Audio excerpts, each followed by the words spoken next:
Hey everybody, welcome to the Two Dads Review podcast. If you are here for the American Horror Story portion, just stay on and it will pick up right after this intro. If you are here for only the Star Trek Discovery review section, jump to about the 38.5-minute mark. Thanks and enjoy the show. Hey guys, welcome back. It is the Two Dads Review crew. We are here to discuss and deep dive and all the other things into American Horror Story Cult and Star Trek Discovery. We are going to start with American Horror Story Cult this week as always, but first let's run through a couple of things. My name's Clay. I'm one of the two dads, and the other end of the mic is... I'm Corey, or Sloth Bear, as you'll find me on any social media.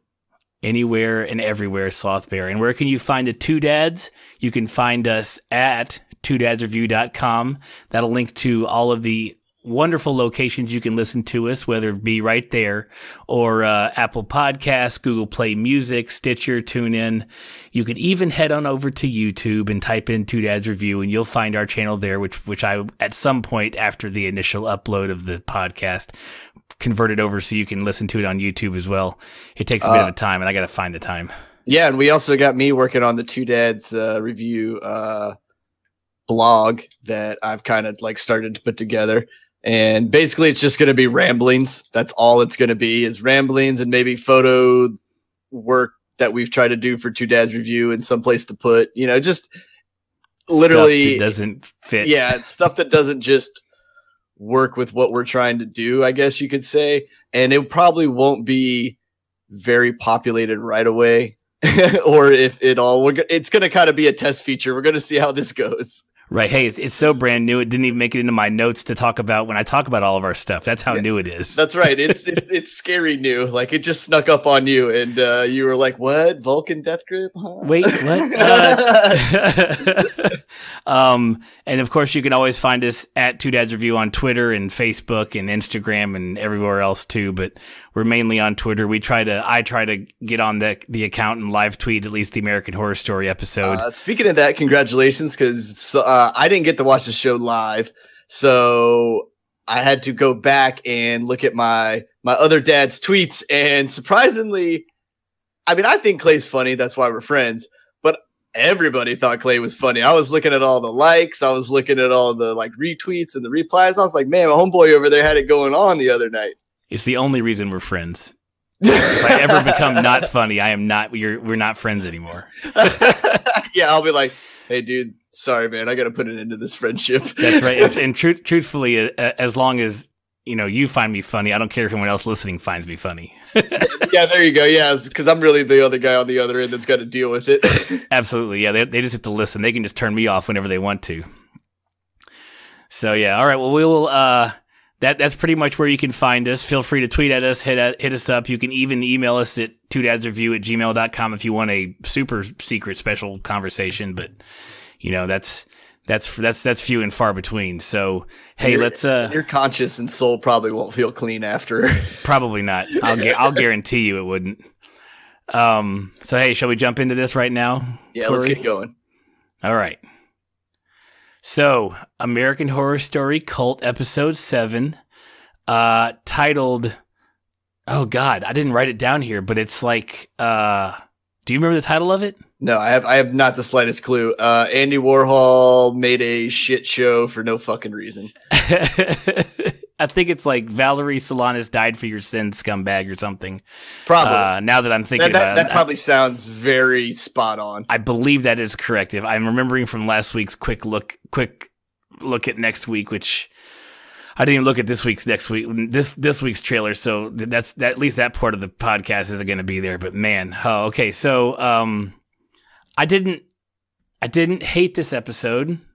Corey, what did you think of this episode? I mean, I didn't hate it. Like, we don't hate any of them, really. Yeah, I haven't hated any episode. I mean, I've hated on the episodes because I just don't get it. Like, again, this was another episode that was like, why? What's the point?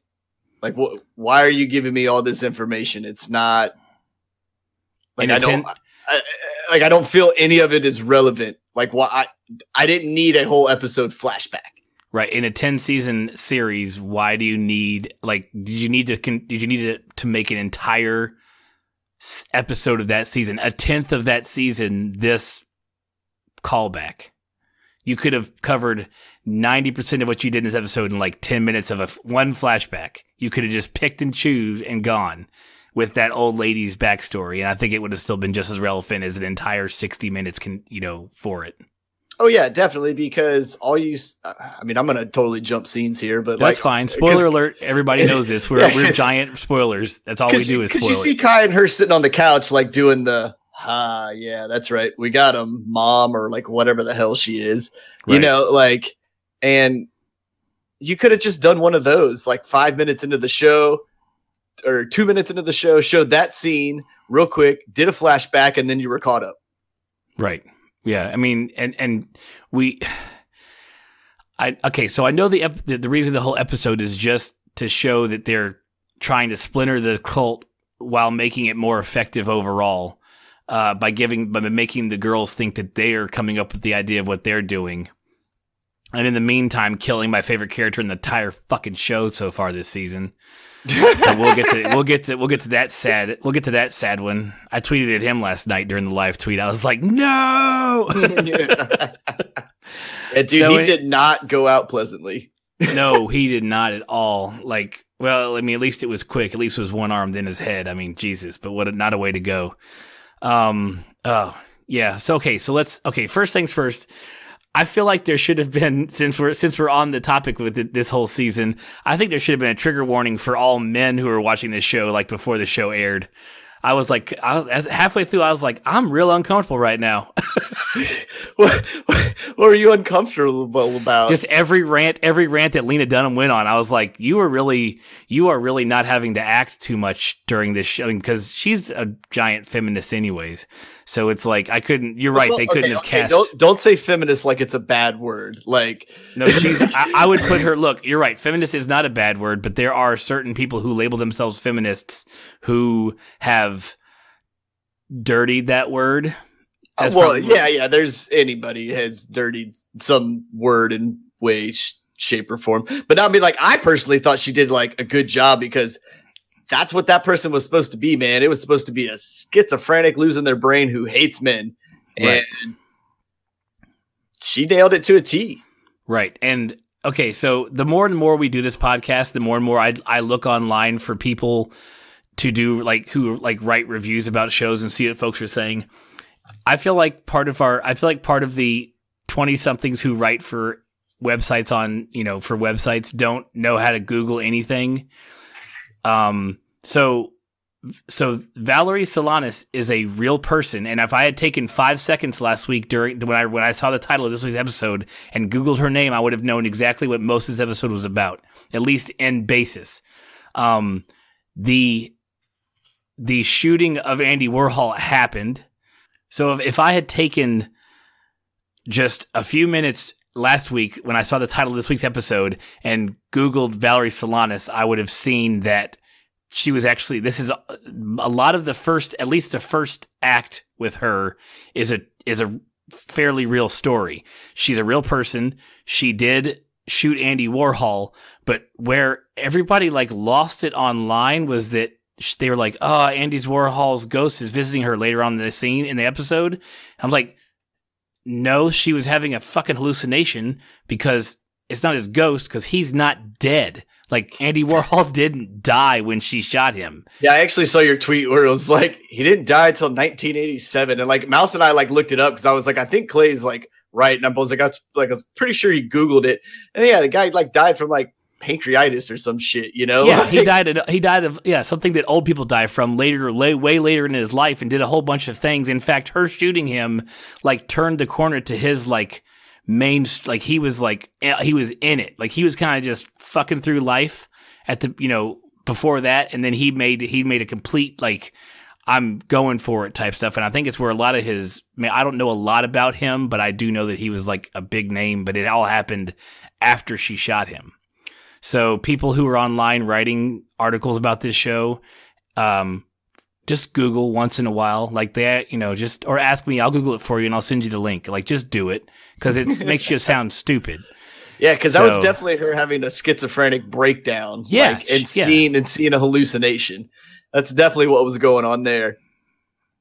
Like, I don't know how that was confusing to anybody.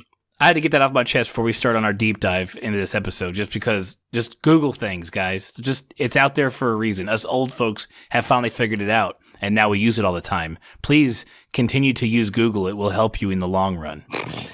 Don't just believe everything you see on TV and take it for fact.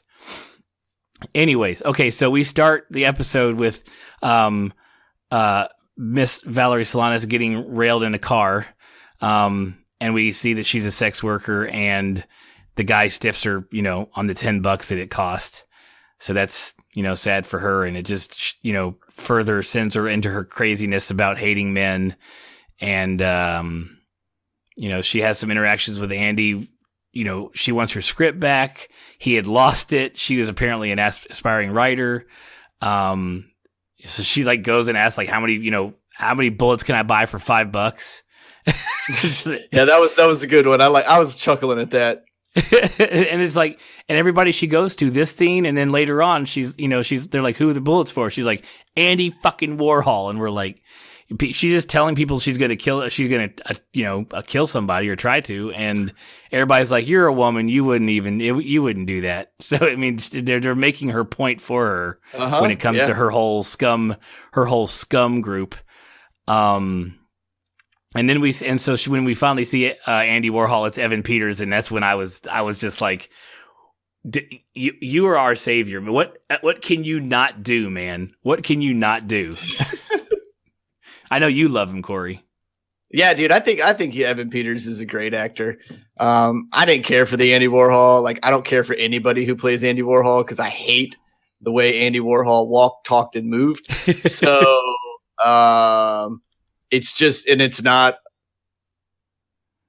a personal thing. I had too many influences of him in art school that just ruined me because everybody was like, he's God's gift to this green earth. And I'm like, yeah, dude, he was good.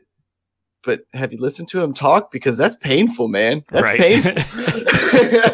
Just hearing him describe that whatever scene that he was shooting when she burst in, I was like, what is going on here? Yeah, it was awful. So she makes good on her threat that she made at the gun store, and she bursts in later on after she's pacing in the elevator for a day. I mean, she was in there forever. Well, I think that was because she was literally just like, okay, waiting for him to show up. I have to wait for Andy. That's how this is going to be. Yeah. So, I mean, I don't know.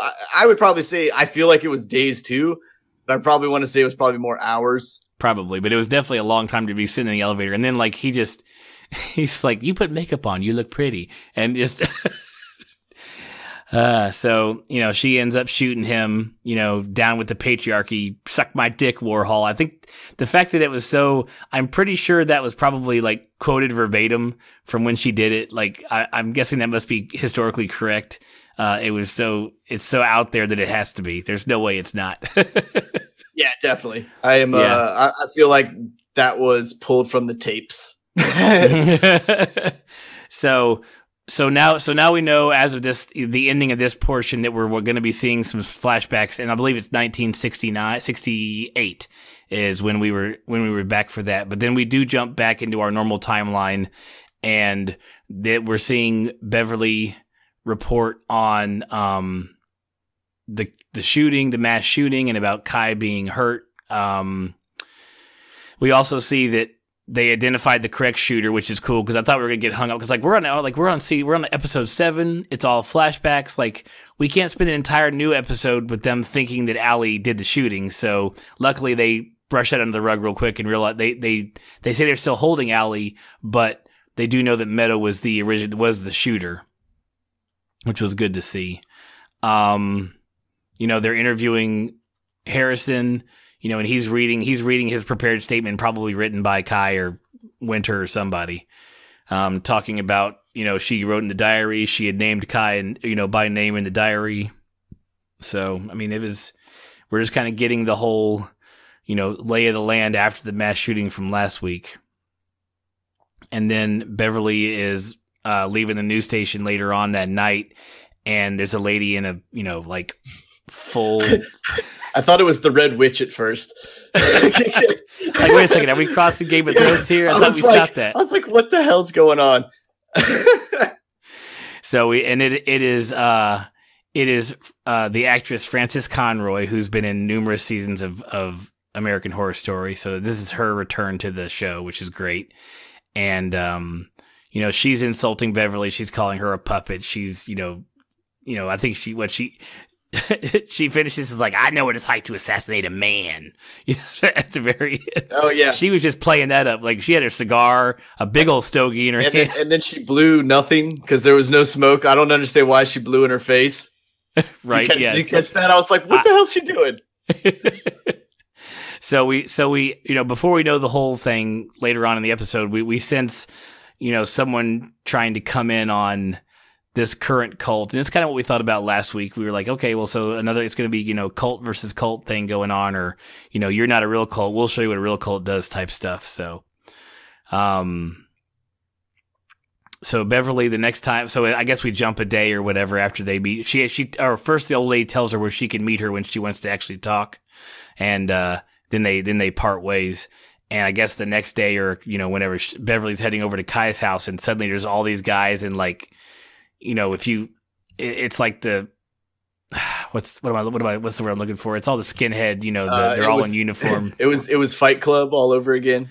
Yeah. And they're just, you know, everybody's dressed the same. Everybody is, you know, they don't know who she is, which, you know, that pisses her off to no end, because she's supposed to be equal partners with Kai. And I knew that shit was going to happen. But even when she gets to the door, the guy won't let her in. Like, and she ends up just like, they're like, who are you? She's like, yeah. I'm Beverly motherfucking Hope. Well, I like the first guy just like let her walk by and bang on the door. He's like, yeah, you can do that. Sure. You know, he's like, good luck. Go ahead and give it a shot. He's like, no one's going to answer. So she, you know, she finally gets in, and then Kai starts telling her, you know, it's time for you to sit back and, you know, let him take the lead. And that's, I mean, you know, it wasn't real. It shouldn't have been real hard for us to tell that it was, you know, he's definitely trying to piss her off, because, you know, and that's, I even tweeted before, you know, while I'm watching the show live, I was like, I think that's your first misstep if you're going to get her on your bad side. But we all know now that it's, you know, it's all for the end goal. Yeah, apparently Kai's 1,101 steps ahead of everybody. Really, and that's he usually is, and he definitely still is with this whole situation. I'm telling you, man, he's an alien, because I just don't understand it, how they come around so quickly. His powers, man. I know he had. There's like 24 guys at the house. Yeah, you know, he's like, they all just showed up from Tennessee and Texas and yada yada yada. Yeah, and then not only showed up, but then automatically wanted to join the cult that no one knows about. Yeah, right. I don't know. I'd love to see the episode we missed on him recruiting all those guys. Like, there's, you know, just crazies are willing to join anything, I guess. Yeah, they just showed up and said they wanted to protect me.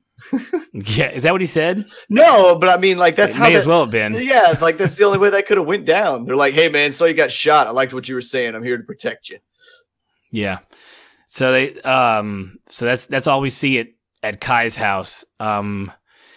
And do we already learn that he's won? Maybe that's later on. No, because I think, because that was before, because he was like sitting on the couch with Winter, and like, I think it was really briefly. Was that after this? It may have been right after, right before it. But yeah, he's already done it. It's not even in my notes. So, but yeah, we find out he's won, because that plays a part later in the episode, because they're planning a celebration party for Kai. But so after she leaves Kai's house, Beverly goes to meet the lady, the mystery lady at her hotel that she told her about, and then apparently calls all the girls to the butcher at Maine, or all the girls are there. Ivy and Winter are there, discussing the quote unquote sausage fest that Kai is, you know, has going on at his place. So they're all hanging out at the butcher on Maine, and Beverly shows up with BB is her name. That's the name of the mystery lady. Oh yeah, that's right. That's it. Right. And so they, you know, they kind of recount, and BB gives her whole, you know, spiel, and she does a narration of a flashback of Valerie's story.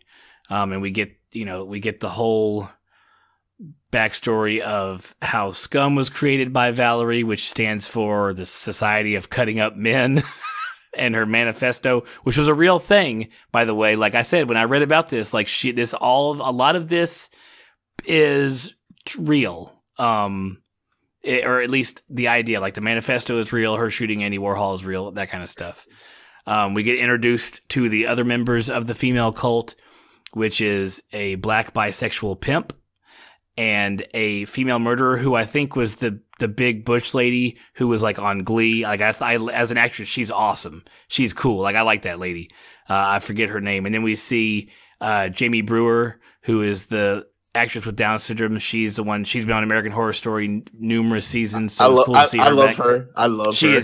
She is one of my favorites. Yes, she is pretty awesome. Yeah, like if I saw her in real life, like I would probably scream like a little girl, and I would give her the biggest hug in the world because like every time she's been on American Horror Story, she's been one of my favorite characters. Mm-hmm. You'd fangirl out over her. Dude, I would, man. I'd be like, yes, let's hang out today. Like we can go fucking shopping. Like we can do whatever you want to do, man. I don't care. You want to eat ice cream, stack pizza on top of pizza? Let's do it. And then I think the last member was BB, who is, of course, the lady who's telling the story, and also did not age very well because the actress who plays her younger is pretty dang hot. And well, BB and she also looked like she's a totally different ethnicity. Well, ethnicity. Is that what you're going for? Yeah, there we go. Yes. What did I say? I don't. It doesn't matter. I probably put like extra letters in it. Right, you and my son would get along real well because he adds all kinds of syllables to where I'm like, how many syllables was in that one, buddy? Because that was not even close. I'm coming, Dean. We're hanging out, man. right. And we also introduce that there's two male members to Scum as well, but they are, I believe, as she puts it, a couple of limp wristers that are allowed in, but every time they talk, they have to like start out by saying, "I'm a turd" first. Yeah, I'm a worthless turd. And even and I watched the episode again today, and even when she was first introducing him, she was like, "We allow these few men that aren't part of the group. We allow them to live for now." Like she even says, "Then for now." So, boy should not be surprised about later on down the episode. Yeah, she definitely gave plenty of foreshadowing of plenty of warning. Like I'm gonna like kill you. You're not sticking around for a while, homie. Like you may be gay, but you're still a dude. Yeah, whenever we get tired of whenever we hit a low patch, we're just gonna go after you when we're bored. Yeah. So her whole plan to start out with is what she calls couple busting. So it's not only murdering men, but killing the women who are willing to sleep with them. And then we see a flashback in the flashback. No, I guess we just see them actually committing one of the murders.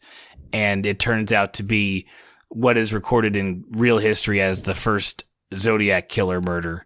And we find out that the Scum cult was the Zodiac killer.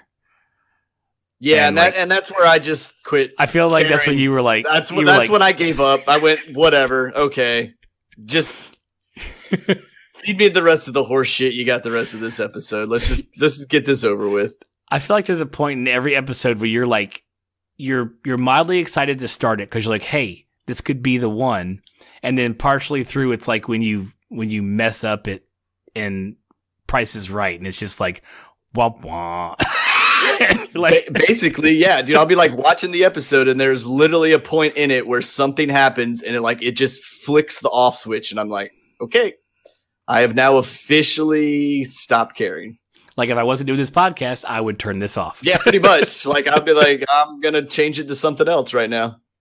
So yeah, that's this one I did tweet. I was like, okay. That's kind of interesting. Like, now let's not mess this up. Like, okay, writers, you've got my attention just barely. Like, let's see what you do with it. And they didn't really do anything with it. No, they were just like, we committed a bunch of murders. Well, and that's the worst part is that if you're going to use this as a plot device, like I understand that if you say the Zodiac killer, a large percentage of America will know at least the general idea. I don't know if the target demographic of this show, who definitely didn't know that Andy Warhol didn't die when he got shot, would really know anything about the Zodiac Killer unless they watched like Zodiac with the guy that played the Hulk and Jake Gyllenhaal. It's actually a pretty good movie. If you haven't seen it, go watch it. It's a fantastic movie. But you're gonna pick that murder spree to like be the one that you bait, because if that's the case, there's a lot of cool shit about the Zodiac, and they pretty much just broke it down to murdering couples and like letters to the police, which it's a lot more than that, and there's a lot more to it. And it's like, okay, well, now I'm not really. I'm like, you could, you may have shot a little high because A, no one knows about it. B, you're not going to delve deep enough to make people who know about it like it. Yeah, that's true, man. It could have been a really cool idea. I just feel the way they brought it on was not cool. So moving on, Valerie's, of course, locked in an asylum because that was their cue to start the murdering, was when she tried to kill Andy Warhol. So she's running the whole scum thing from the asylum. I'm guessing that phone calls aren't monitored in the asylum because she's just talking about murdering all kinds of people and no one gives a shit. But she's super pissed because, as is with Zodiac Killer, someone's sending in clues and crossword type puzzle things to the police. And that was the plan. They weren't supposed to reveal themselves as scum until, or do anything with sort of any interaction with the police until 1,000 people were killed. I was like, holy shit. Like that would have been a bit of some time. Yeah, that was a huge number. It was like, good Lord, man. And you're in a mental hospital. Right. So, whenever she's released, however long that is, she immediately just identifies one of the males in the group as being the one who is sending these letters in, and stabs one guy in the arm, and then the guy who let the dude go, they just go at him. Well, he was the guilty guy.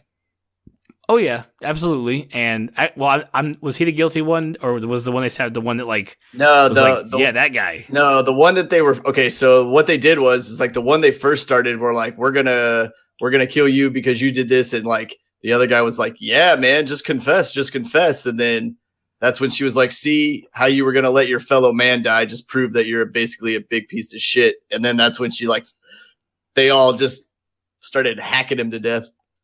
Yep, and they left him severed in the Zodiac symbol with his balls and his cock in his mouth. Yep. There you go. That's pretty much all you can say to that one is the old. Yep. No more deep dive into that. The two dads will stop there. We'll move on. Yeah, that was self-explanatory. Right. So furthering BB's story, we see that Valerie is just unraveling at the seams. Like she's just gone.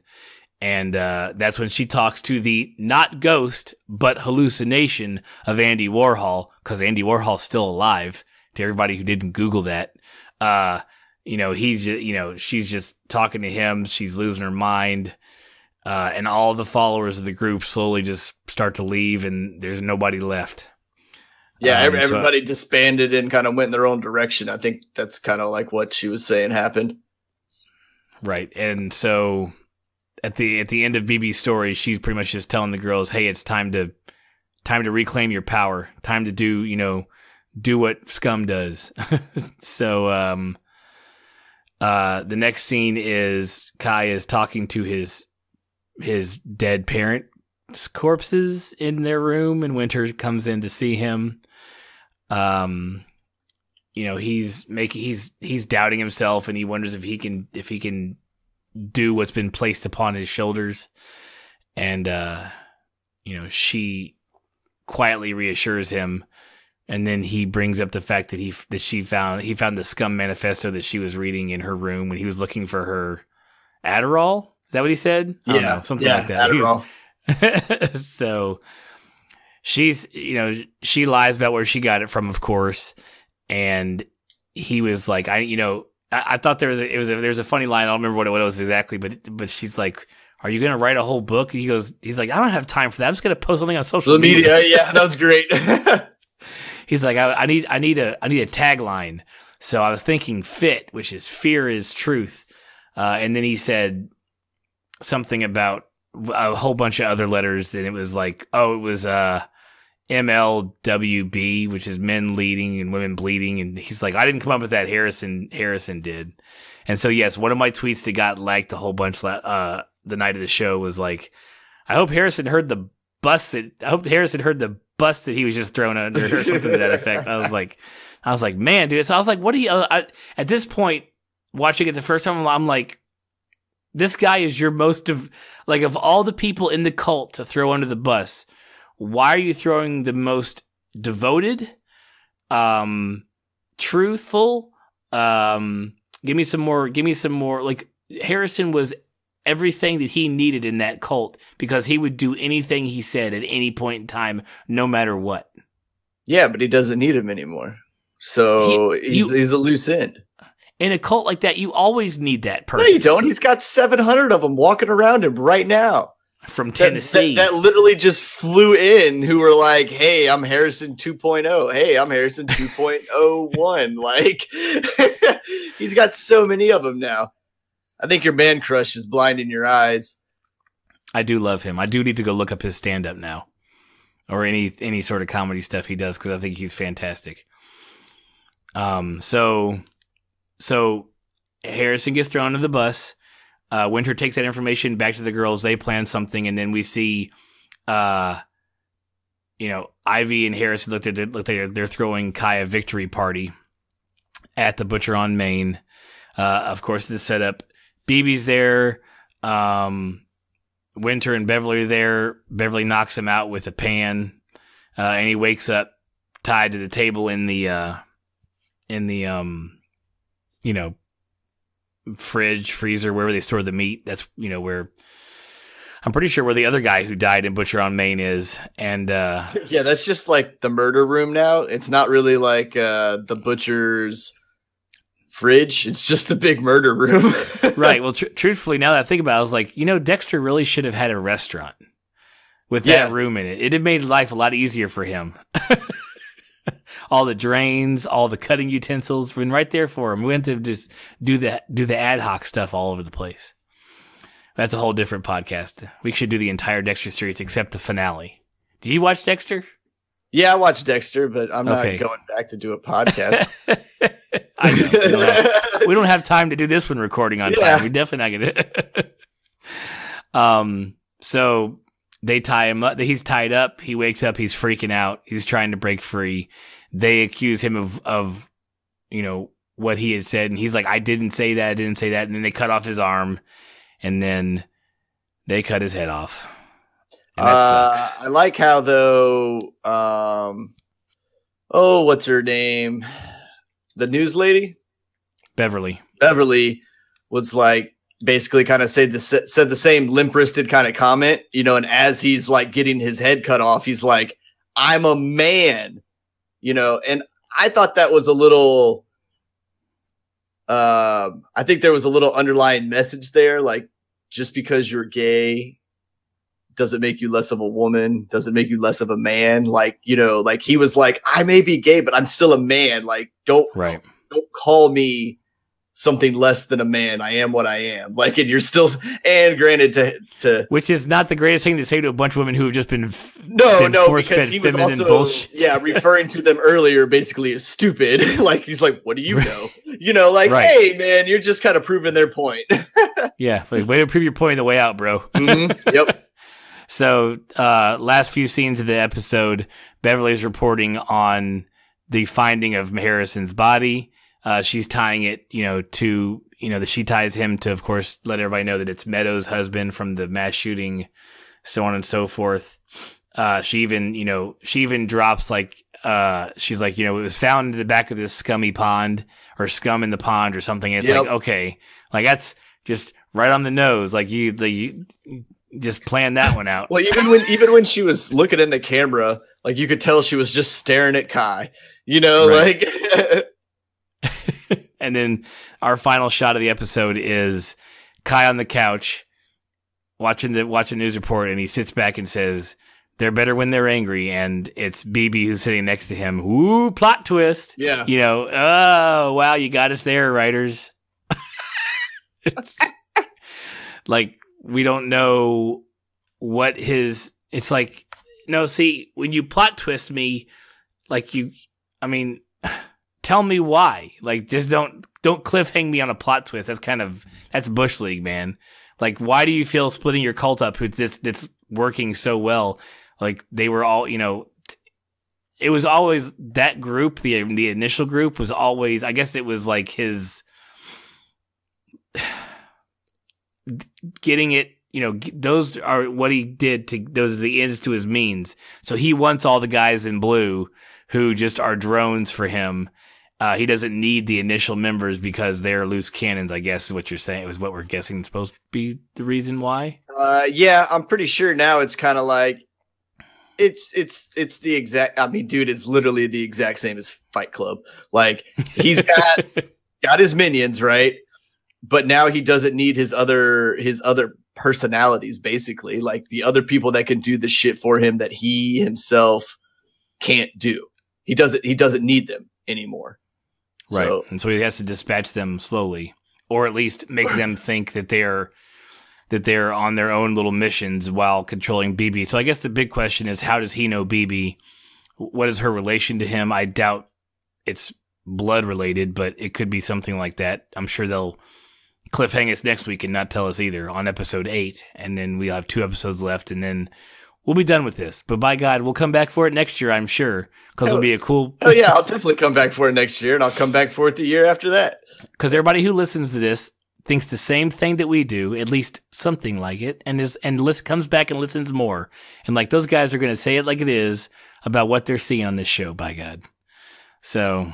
Yeah, like if you asked me to give a rating for character performances on the show, I'd tell you like 9 out of 10 easily. Yep, hands down. A-minuses, all day long. At the very minimum, like every character has just pulled their weight, and they're worth their weight in gold this season. You asked me about the story and like the flow of it, I'll give you an F all day long. Right, exactly. The characters and the actors are doing the best with what they've been given. The problem is they've been given less than stellar scripts. Yeah. So, like I said, I'm looking forward to the chronological releasing of the cult season. Just show it to me from beginning to end without all this flashbacks or, turnarounds. Just show it to me, and it's going to be fantastic. All right, so we're wrapping up the American Horror Story portion of this podcast.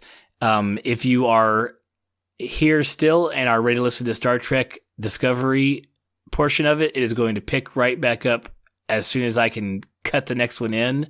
I am fantastic at the post portion of the audio editing, so hopefully it's pretty close. If not, if you're only here for the American Horror Story, I want to thank you as always every week. We couldn't do this podcast. Well, we do this podcast without you just knowing we listen to it, but we'd still do it. But we do appreciate every time anybody shows up. If it's your first time here, welcome. And we hope to see you again next week. Subscribe and share us, and make sure you keep an eye out for our next podcast. Star Trek coming up next. All right, guys, it's time for the Star Trek Discovery portion of the podcast. If you are just tuning in, welcome. I'm glad that I guesstimated enough on the timestamp as to which to jump to get here. If you just listened to the American Horror Story one, thanks for staying on.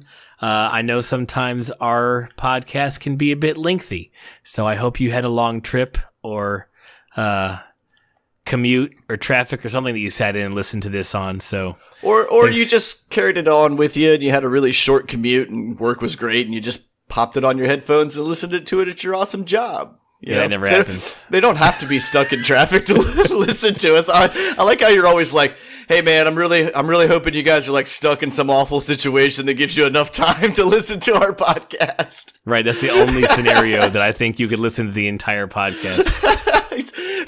He's like, "Oh, what? You're not in a car wreck? Oh, can't listen to it then." This one will be noticeably shorter because we're not rushing through it, but we have to get up super early in the morning for something that's work related. Well, you got to get up super early. I'm just gonna stay awake. You're just gonna stay up. I can't do that. If I go to bed, I'm not waking up. I'll just be like, you guys go golf without me. Yeah, I'm going to set more than one alarm. I know I am. So, anyways, let's jump into it. This is episode 5 of Discovery, and as always, you know, I feel like I don't know if I'm giving this show too much credit because every time I search Discovery on Google, I get inundated with articles of people who are just hating on the show, and I don't know if it's the fanboy in me who's just happy there's a Star Trek show on somewhere. I don't know what it is, but I can't hate anything I see from the show so far, and it sways me, I guess. I don't know. You're a newbie when it comes to this stuff, Corey. What did you think of the episode?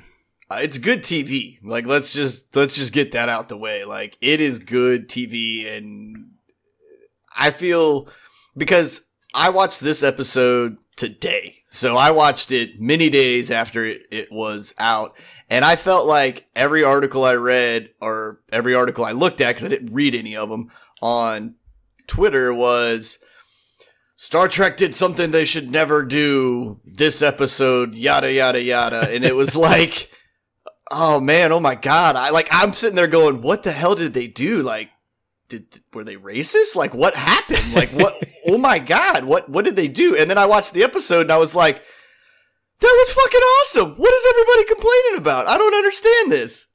What were they talking about? The dropping the F-bomb? No, I don't know. Like, I think that's what it was. I didn't read any of the articles because I didn't want a spoiler, but I was just reading all the headlines, and they all just seemed to like say like it all painted it. I viewed it all in a negative light. You know what I'm saying? Like, I'm sure they were. Yeah. So, but I thought the episode was super awesome. I loved it. Yeah. Like, I was like, there's a little bit of blood, there's a little bit of guts, a little bit of science, like some odd, sexy times and weird mirrors, man. Like, what else can you want? Yeah, the mirrors, right? So how come he has a real mirror, but Burnham only has like a holographic projection for a mirror? I don't know. Is his a holographic projection too? I don't know. So that means, well, I thought about that. I was like, wait, so are they just looking at so does that mean the ship's computers are fucked up? Or are we in some sort of weird, like, ghostly your thing? Anyways, wow. This is two shows, literally. We have just jumped to the end of them for each of them on this podcast. Just this one. We did it for American Horror Story. We did it for this one too. Yeah, pretty much. We're it's like reading a good book, you know, where they paint the ending first and then you got to find the story out. Right. So I don't know. They were looking into a mirror, or at least something like that. So you're right. If it's being generated by the ship's computers, are we trying to say that the computer is messed up? Or are we trying to say that he is gone, you know, sporely, otherworldly, who knows? He's like reached another plane of existence. Who knows? Well, that's what I was kind of thinking with it. Like, so like, let's ignore the fact that whether it's a real mirror or a fake mirror, you know? Okay. And I thought with that whole mirror scene, because he did the spores and stuff like that did the spores. Yeah, did the spores, that he is almost walking 2 timelines now. Right. Or at least he is definitely profoundly different physically or physiologically. Did some kind of weird DNA splicing and stuff. Yeah. So and writers of American Horror Story, this is how you do a cliffhanger. See how they explain the entire story to us first, and then lets us with this cool little teaser at the end to be pondering delightfully, as opposed to being like, what the fuck are we doing? Yeah. Why am I here? Why do I keep watching this every week? Because we said we were going to. So yeah, no, I definitely don't have that question when it comes to Discovery. So yeah, this episode covered a lot of stuff. There are definitely some firsts in the Star Trek universe. And that's okay. You know, I don't know. We'll get to that part in a minute because we'll talk about it. So I'll save my comments for there. Cause I know what everybody was bitching about, at least partially what everybody was bitching about. So, let's go ahead and jump into it. right away. So here comes all the recap and deep dive. So spoilers are all over the place. Not that we haven't already started spoiling it. Our show should be called Spoilers. We don't even decide to preface that stuff. But I was like, I wonder if we should tell people that we're just going to just tell the whole story of the show and talk about each scene as it goes along. No, Anyways. We should definitely just not do any of that and just spoil it all the time. I started writing. It's 5 days after the show. If you haven't watched it by now, this is your fault. Right. I started writing deep dive in my description. I'm like, yeah, we deep dive. Like last week we talked for almost 2 hours on an hour show for Star Trek. So we talked a lot about stuff last week. Of course, we went on some different tangents last week too. So yeah, really it got weird. Yeah, it got real weird. Like it always does with us. Okay, so we are starting with the title is Choose Your Pain, which is this is episode 5 of Discovery. So we crank right into what is obviously a dream sequence, just because everything's hazy around the outside edges. So you had 2 choices, either dream sequence or strange little flying alien bug. So I was going with dream sequence, and I was right. We see Michael in the engineering controls. And we also see her like in the pod, and it cranks up and stabs her, and she screams, and the other her outside in the panel screams, and we're all screaming all the time. And then she wakes up.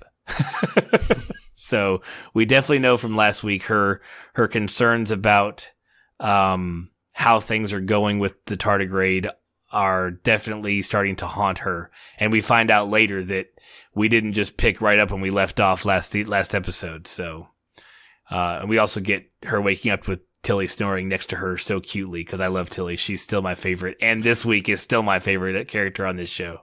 Yeah, she's awesome. She's great. Just like, I love feeling feelings. I know. Oh, that was the best part. That's coming up here in a minute when they're talking. She has whoever's writing for her is having so much fun. Yeah, they have to be happy all the time. So we see Burnham in Lorca's war room, Lorca's menagerie, and she's talking to Dr. Culber, and she's discussing the effects that the jumping is having on the tardigrade. The doc isn't really convinced yet. He does say, it may not feel pain like we do, but he does promise to do some tests on the tardigrade to see if, there's anything to her claims. The next portion, we're at some random star base. Lorca is there, and he's briefing the admiral we've seen before, and then a few other notable folks, and she's, letting him know that it's been 3 weeks since the last episode. So it's been 3 weeks, and in those 3 weeks, he explains they have done the rescue on Korvan 2. He said they broke a Klingon supply line at Benzar, and he routed an attack through the Ophiuchus system. But Benzar, for anybody who knows, is if you watch The Next Generation, it's a species that up until a certain portion in The Next Generation had to wear like a breathing apparatus because their atmosphere is different on our planet. So it was the guy. There was a Benzite on The Next Generation on the Enterprise D. So I thought it was kind of cool. But so they've been jumping around, Klingon space, Federation space, and the Klingons are probably starting to catch on, which we find out later they are catching on to it. The Admiral mentions that they need more. They're wanting to put this tech on all the ships, and they've got other ships out searching for more tardigrades. And she also says, "Hey, they are noticing you, so you can't do anything else. Like we're kind of putting you on the bench for a little while." Yeah, they were like, "Slow your roll, homie. Like you're supposed to be discreet with all your interstellar movement, but you're doing it so much that everyone knows what's going on." Well, it's not like he's... Yes, true, but it's not like he's doing it on his own. They're calling him every time. They're like, "Hey, we have this... Literally nobody else can do what you need to do for us. Can you please go do this real fast?" Just they literally have that happen every week where, before the ships were working, no one helped those situations. That's true. So it's like, you're at one voice, you've been telling me for 3 weeks to go do these things, and now you're telling me, nah, we've we've been spoiling it a little bit too much. We need to hold back a little bit. So now back to the Discovery. Tilly and Burnham are having a meal at the mess hall, and she's telling Burnham that she needs to have time to go over what she's going through, whether it be just the stuff with the tardigrade or go over the stuff with Captain Georgiou. But I think it's more just she's trying to get her to process the stuff with the tardigrade, what it's doing to her emotionally. Well, that's what she was saying, is she was like, I've never had so much free time. And she's like, yeah, now you can feel feelings because you're not always in your work. Right. I love feeling feelings. Yeah. She's so awesome. Greatest lines ever. That's just going to be I want a shirt of just her lines to wear all the time. So we jump back to the starbase that Lorca's at. And, God. Okay, so we've mentioned in past podcasts, like, things that make me go, ugh. Like, whenever, certain things we've seen either on American Horror Story or here. And there's not many things worse than, like, a shot in the eyeball. Like, for me to see on television, that just makes me just cringe. Because they always want to zoom in on it, and you always get to see, oh, man, nope. But yeah, so we get to watch him close up doing what he has to do to make his eyes still work and not lose his eyes. And I like how he was like, yeah, I don't like doctors. And I was sitting there going, but you'll stick a screwdriver in your eye? Like, yeah, what the hell? Right, but the shot they prescribe you in your eyeball, you'll do just fine. Yeah, I hate doctors, man, but that's cool. I can do this. I actually, when the Admiral came in that he was talking to, I like their banter back and forth. I don't know if you noticed this, Corey, but when she first came in, he addressed her as Admiral once, and then he called her Katrina, which is her name, and then she calls him Gabriel, which isn't so odd for a higher-ranking officer to call a lower-ranking officer by their first name when they're in a private conversation. But I don't know, I kind of pick up some sort of past with them. Hey, maybe they've had sex. I don't know. Maybe they have. Maybe they haven't. Had it doesn't sex. always have to be that. It may end that. It is that, man. You saw the way she looked at him and they were talking. She's like, I'm your friend. And that means, hey, we used to do stuff, but we don't anymore. But I still care about you. Right. So, I mean, I'm not saying it has to be a sexual relationship past, but they definitely have a backstory that we don't know. They definitely do. I just think they had sex the way they talk to each other. Like one of those, we know we're meant for each other, but because of our jobs, it can never be. Forbidden lust. Right. She lets him know that because he's brought Burnham onto his ship and the word is spread around Starfleet that it's starting to affect morale overall across all of Starfleet, which I find that, I don't know. I know she's the first mutineer, but like, I understand it, like messing with morale on certain, but it wouldn't mess with morale on Discovery because she saved everybody's ass last week. So they all like her on Discovery, but then they're telling everybody else. Everybody's like, wait a second, she's got a life sentence. Why is she, so she tells Lorca that they need to, she's giving him shit for bringing her on board. And he's like, hey, y'all said I could do whatever I wanted to do to get this war won, and I'm doing that. You've given me fullest latitude to do what I want. And he's like, I'm so sorry. Yeah, he goes to recite whatever code it is. Right. And then she asks him a question that we get the answer to later on. She says, why give them something else to judge you? And, my question when I was typing my notes was like, what is she alluding to? But we find out later on exactly what she was alluding to, and we'll talk about that here in a minute. Yep. So Lorca's on a shuttle back to Discovery. There's a warning, N-warp warning. They drop out. It's a Klingon D7 battlecruiser. Tractor beams them.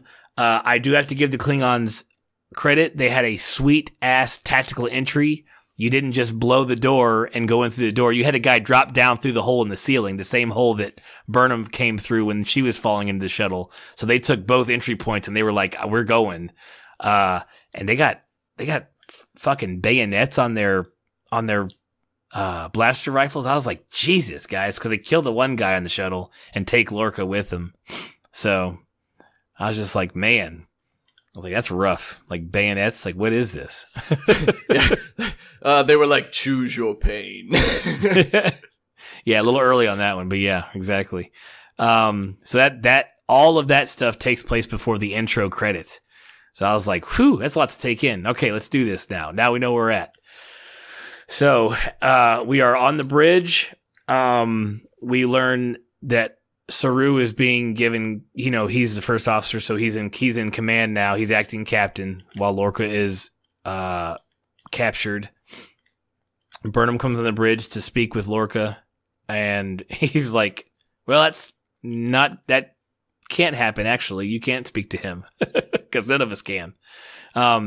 So he takes her in the radio room, and she begins briefing him on the effects the tardigrade the effects the jumps are having on the tardigrade. Saru is rightfully blowing this off.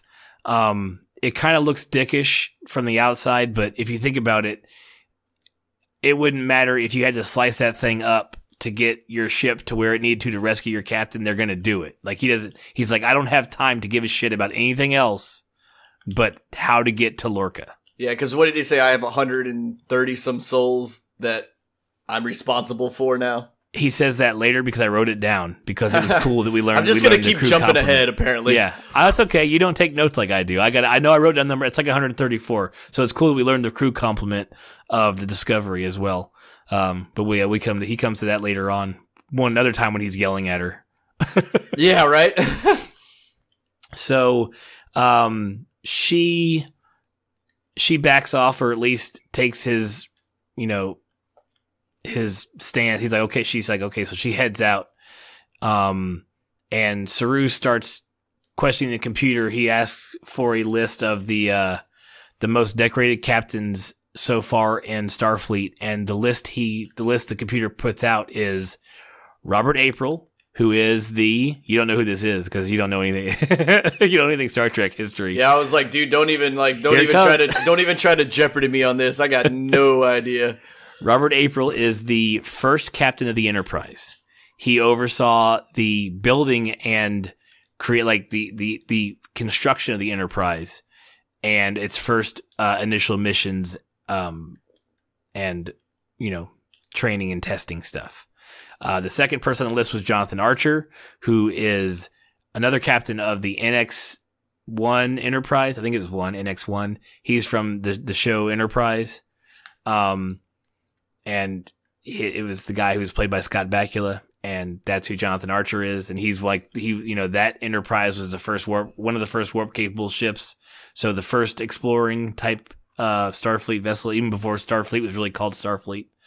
Matthew Decker, he was in an episode of the original series. He was a Commodore. He he was the captain of the USS Constitution that came across the Planet Eater, Doomsday machine. That it was literally a big giant space cone that its mouth part of the cone could just eat whole planets. So he was stranded on the Constitution, and then Kirk came over there, and then he stranded Kirk on the Constitution while he took the Enterprise and sacrificed himself by flying. I don't know. There's a whole. I haven't watched that episode in a long time. I was reading about it, but he sacrificed himself by, I think, flying the busted Constitution. Or no, Kirk did. So Decker flew a shuttlecraft into the thing and killed himself, and then Kirk piloted the busted up Constitution and transported away just in time to explode the engines and defeat the planet killer. So yeah, I know you're just riveted by my recounting of that episode. You know it, man. I was sitting there fucking hook, line, and sinker. Yeah, it sounds better till you see what the special effects of the planet killer look like, and then you're like, yeah, in 1960, what are you gonna do? So, the next captain they list is Christopher Pike, who was the captain after Robert April, I believe. I don't think there was anybody between the two of them. Also a highly decorated. Of course, he's one of the most decorated because it's a whole list. But yeah, he was another captain of the Enterprise. And then we have Philippa Georgiou on that list as well. That's fine. Like, I don't know anything about her other than what we saw in the first two episodes. So if she's highly decorated, great. She's pretty awesome. Good for her. Sorry, I don't know anything else about her, but I do know things about the other people who are on the list. But it was just I like when they bring people that we know in the Star Trek, universe into the show, albeit just by list and thing like that. There's plenty of stuff they can do as seasons go on. I wouldn't bring in too many more people. Like, we already have Sarek, who is an established character. I wouldn't bring anybody else on until season 2. And but it would be really cool to see little here's and there's every few episodes of somebody they run into that's from the original series or anything else. In fact, someone I saw on one of the Facebook pages, you don't know this because you didn't watch Enterprise, but there was a Vulcan on the NX-01 Enterprise that her name was T'Pol, and she was like one of the first Vulcans to work on a Federation ship. And the Vulcan lifespan is hundreds of years. So she is actually still alive in this episode, in this timeline right now as well. So we could see an older T'Pol, which would be kind of cool. I was like, that'd be a neat way to bring somebody in from the Star Trek Enterprise, series. So it was an interesting idea. That's a tangent. Sorry, I went off on a tangent. I'm just going over my wishes and dreams for Star Trek later on. Yeah. So the whole point of this was Saru was trying to determine how he is behaving as the captain of the ship, because he has an entity on board that makes him second guess himself. And I love the computer's like, you could always eliminate the element. And he's like, not an option. Yeah, nope. Sorry, computer, can't do that. They won't let me. I'm so sorry. So we know that he's already going to take that I don't know if I'm doing what I'm doing is right stance. So he kind of going to get that dickish attitude that when you get saddled with a manager who doesn't know what they're doing, they either learn how to do it right or they just act like a dick until they figure it out. So he's pretty much going on the ladder of the two management styles. So we're back on the Klingon prison vessel, and Lorca gets awoken or wakes up to Harcourt Fenton Mudd, snags him up by his neck and asks him who he is. And we all know who he is now. We mentioned it last week, but we all know because Harry Mudd was on 2 episodes of the original series and 1 episode of the animated series. And he's a con man and a scoundrel type person. He's not necessarily an enemy, a bad guy in when we see him in the original series, but he's definitely a character, and he's pretty much that character here too. It's cool that we get to hear the story of how he met his wife, Stella, because she plays a major portion of, I think, the 2nd episode of the original series that he's on. If she's not such a great thing to him by that point, but it's an interesting episode. There's also another Starfleet officer in the pen with them, and he is beat to shit. He's barely conscious. We find out from Harry Mudd that the Klingons come in every now and then and ask them to choose their pain, and Lorca's like, you're pretty free of bruises right now. He's like, I do what I do to survive. He's like, you'd be smart to hang out with me. Yeah. The guy was like, yeah, man, I'm doing pretty good for being on a Klingon vessel for this long. Right. So the Klingons do come in, and they, ask to choose your pain, which you couldn't even understand what they said the first time. Yeah, I was like, what did he say? Like that? What are we talking about? And and Harry points to the other guy, and they beat the shit out of him, and then they friggin' skull stomp him to death. And right there, just brutal, man, right in front of everybody. Yeah. So that was like, oh. I don't know how a human has ever killed a Klingon, outside of like Michael's space jet move. But like, also in this scene, like, that guy got thrown far, one-armed by a Klingon and like was lifted off of the ground and tossed through the air. So I don't understand how they escaped. But I'm just going to jump ahead again. Well, Yeah, they are abnormally strong. That is correct, and we see that through all of the series all the time. They may have been a little bit overzealous that first scene, like throwing people that far. But I'm trying to think back on if like Worf ever threw anybody any major distances. But it may have been a little bit over exaggerated. I don't know. But when humans fight Klingons in pretty much every iteration of Klingons, I can think of like Riker and folks, like when Riker was stationed on a Klingon ship for a while, like he pretty much it's a Klingon ship's like jail. Like you get to walk in, find the biggest guy, and like punch him in the face for them to like you. But I always remember Riker and all them like the old school like 90s fighting, like double fisting people when they're like double fist punching people. That's like how he had to fight those guys, because you would always see him having to exert a large amount of force to do anything of any sort of damage to Klingon. So it's possible. But we definitely see that the captain is not in a nice place. and you may get killed at any point in time. So he kicks into survival mode real quick. But so back on so that's it for there. We're back on Discovery again.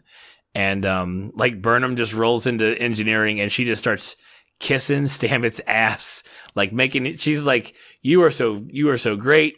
Your technology is great. It's so amazing. And he's like, I know I'm brilliant. Like, what are you trying to get out of me? Yeah, what do you want? And then he asks the Dr. Culber, who's with her, he looks at him and goes, and why are you with her? And it was, knowing what we know at the end, it was kind of cute. Like the way he was like, hey man. Yeah. like what are you doing taking her side? I know we haven't told you fans about this part of it, but we're going to get a little sassy what the hell going on. Exactly. We also find out that, I don't know if it's the first time they've said it, but they said it a lot this episode, so I recognized it. But they're calling it the shortened term for the spore drive is the S drive, and I was like, it kind of sounds kind of cool. I was like, that works. I'll take it. We also find out that Culber, because people were saying last week he was the chief medical officer. Like they're like, oh, and we introduced the chief medical officer. Well, he's not. We find out he's not chief medical officer, that he's just one of the doctors on the ship. Which further shows that this show is not your standard Star Trek show that focuses on the captain, the first officer, the chief medical, all the high-ranking people. It's focusing more on the people in the trenches, the regular everyday folks, on the ship. You've got the cadet. You've got, Stamets is the head of engineering, but he's also, an outlier because of what he knows and his stance towards the captain and everything. So I don't know. It was just kind of cool that the doctor that we're being told about isn't the chief medical officer. We don't even know who the CMO is. Yeah, so. That's speaking on that. Like, I like that. Like how like one of our, not obviously not main characters, but an important, I don't know, what do you want to call him? Side character, I guess. Supporting cast. Yeah, there you go. Supporting cast isn't like always the top of the top. You know what I'm saying? Like I get it. Michael's going to have more people around her that are in the middle somewhere. But I hate when you meet, like when you go on a show and like everybody you meet is like, well, man, I graduated top of my class too. And it's like, so everybody here is just super awesome. Like we had no one that worked really hard or anything. Right. You know what I'm saying? Exactly. No, I'm with you. Yeah, it's cool. And that's been the premise for the show since its inception years ago. Cause they've been teasing this show for 2 years at least.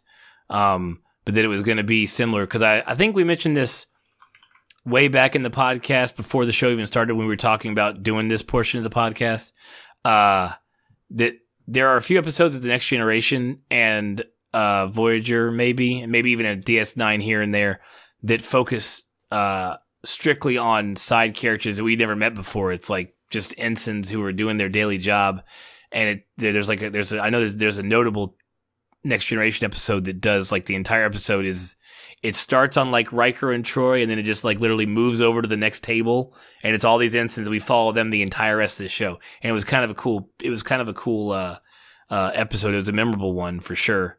Probably one of the top 10 or 20, just because of it was different than the normal style.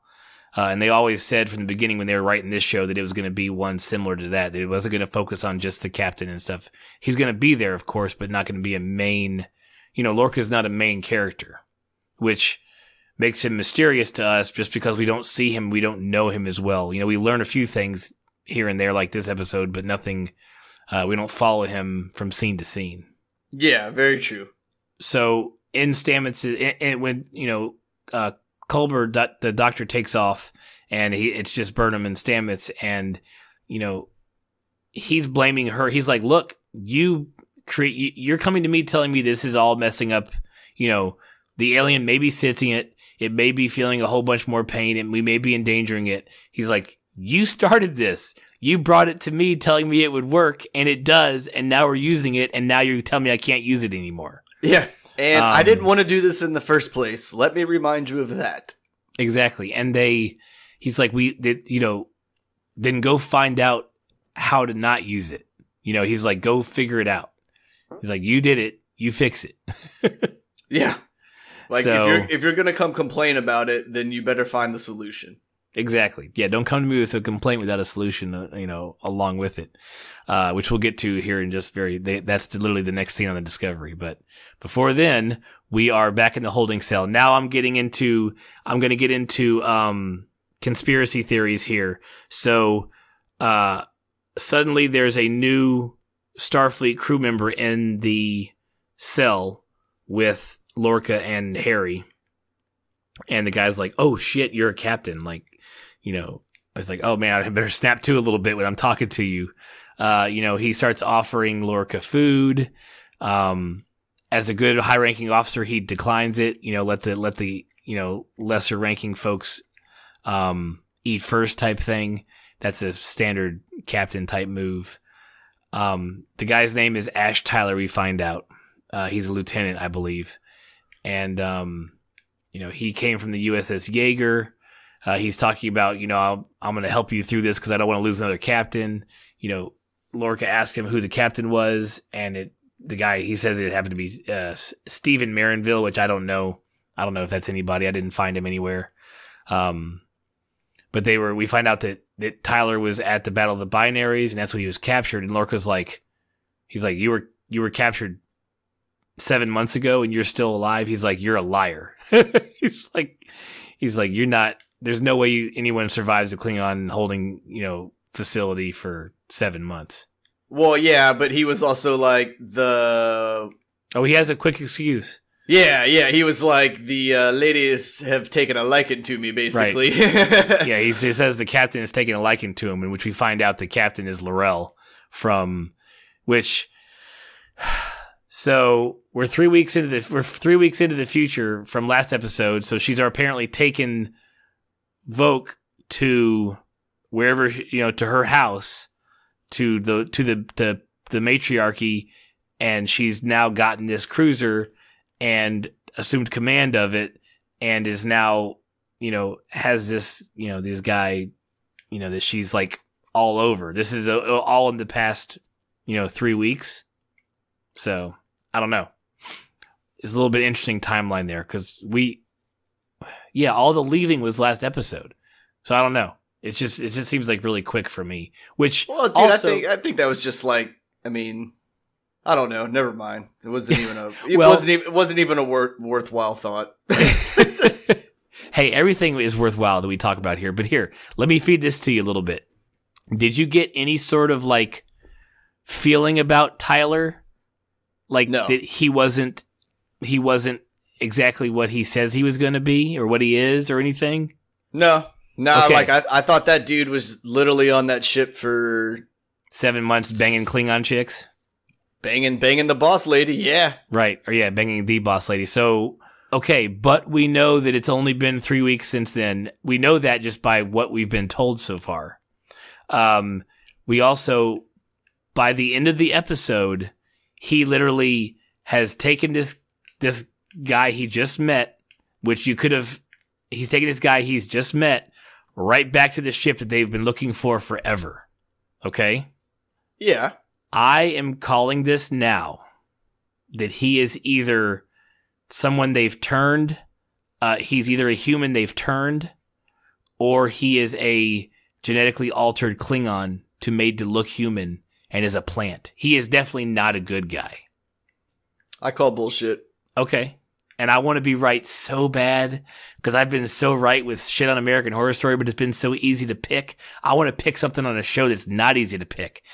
I feel like, and to back it up, to jump ahead a little bit, during their escape, and it's funny because the guy that runs the After Trek show made a joke about this during the show. When Tyler fights Laurel, when she's like, "You're leaving me so soon," when she fights him, what they're doing is literally Klingon foreplay. It's not even really a fight. Like that's what like foreplay looks like to Klingons, like him mounting her and like punching her in the face. Yeah, but dude, like when I saw him do that, I was like, homeboy is taking out some aggression. Like that didn't he wasn't whatchamacallit, like, well, okay, let me go further into it. He's being practically carried down the hallway, collapses because he can't walk anymore. Then she comes through the door. Now I realize it's like fight or flight, but you literally just couldn't almost walk, and then you pop up. Like, I understand adrenaline. I just feel like it was almost a shit. I don't know. I don't get a good feeling about how it all went down. And I don't want to blame editing or directing or writing. Like, I want it to be I want it to be like, oh, cool. Now we have this, like, I mean, he literally brought this perfect stranger that looks like a human and is dressed in a Starfleet uniform, that knows a little bit of information about, the Battle of the Binaries, which was really easy to find out if you were there or knew anything about it for 7 months.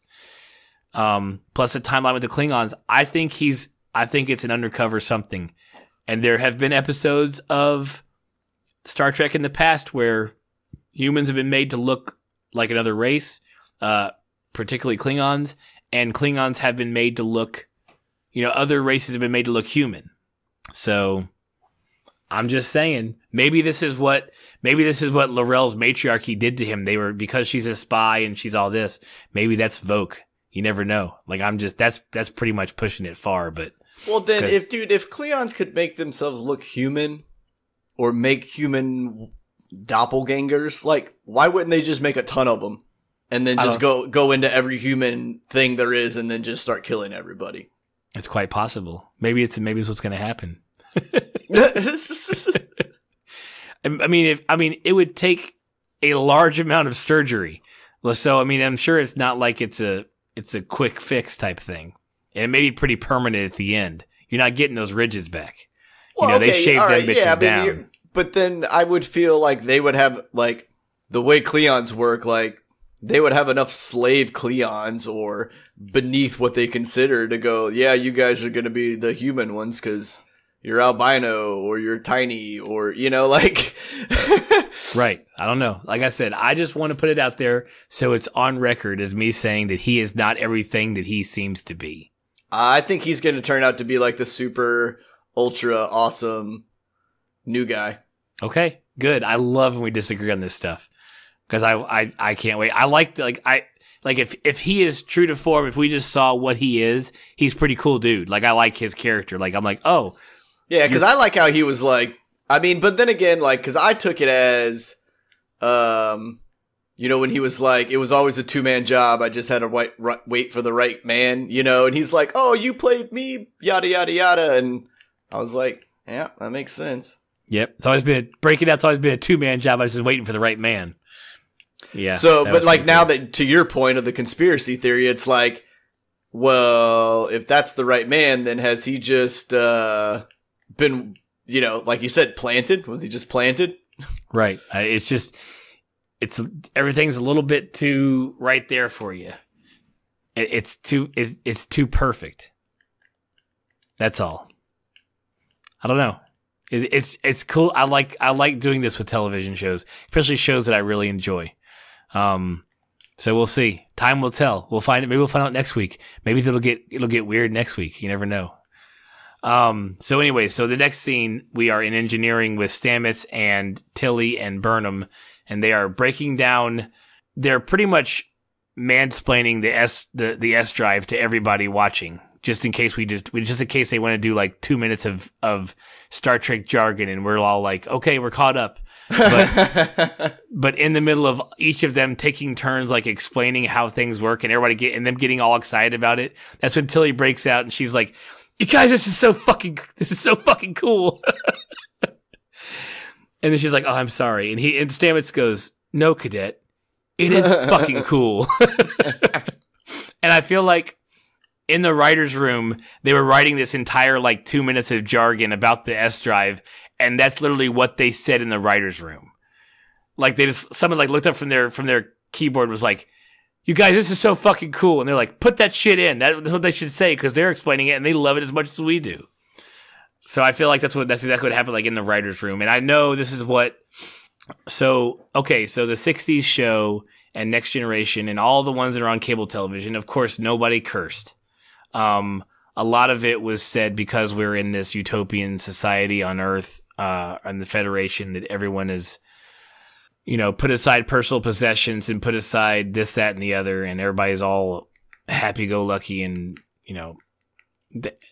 that's what they attributed, that they were above things like cursing. But then when you get, the way that they rate movies now, back in the 90s and, turn of the century, so they had a couple of PGs, you could say like shit, one time in a PG movie or whatever.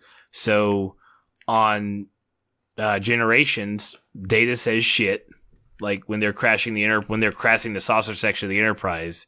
He's like watching this planet like getting ready to smash. They're getting ready to like just smash into the ground, and he's just like, shit, oh shit, or something. It was like, and everybody lost their mind. We thought it was the greatest thing when I was in high school and shit. When we were watching that, I was like, that's fantastic. And then apparently someone said bullshit later on in like First Contact or another movie. So the Star Trek universe has not been without cursing, but no one has dropped the F-bomb ever. So I don't know. I don't have a problem with it. I don't know if it was needed. It was definitely enough for like I chuckled, like I laughed out loud, like when she said it, because it was Tilly, and Tilly can do no wrong, like in any show with me, in any of the episodes. I don't understand that. Like, okay, sorry, man. Like, I was thinking about what I was trying to say here, and I don't get. Okay, I love Tilly, but I also don't get her character a little bit. Okay, like she is so bubbly and so amazing. I'm like, how you feel that guy is gonna be a bad dude. Like, I feel like they're gonna make Tilly like the martyr, and I don't want that. I know, I don't either. Yeah, I don't want her to, because she's shown spurts of like how good she is at what she does, and how good she is like tactically. Like, she's the one that heard the Klingon who was hiding in the dark. Like, that's amazing. The fact that your chief of security, who by the way is dumbly dead now, like didn't see the Klingon, like Tilly fucking did, and Tilly did this, and Tilly brought the spores to Burnham. Like I almost feel like Tilly's the glue, man. She's the glue. Right? This show may not be about Burnham at all. Like, this show may be about Tilly, and I'm fine with that. Like, I'm great. You should just give it to me right up front. I'm fine. So yeah, if they, she's gonna be like Daryl on Walking Dead. If you kill her, I'm rioting and I'm not watching this show anymore.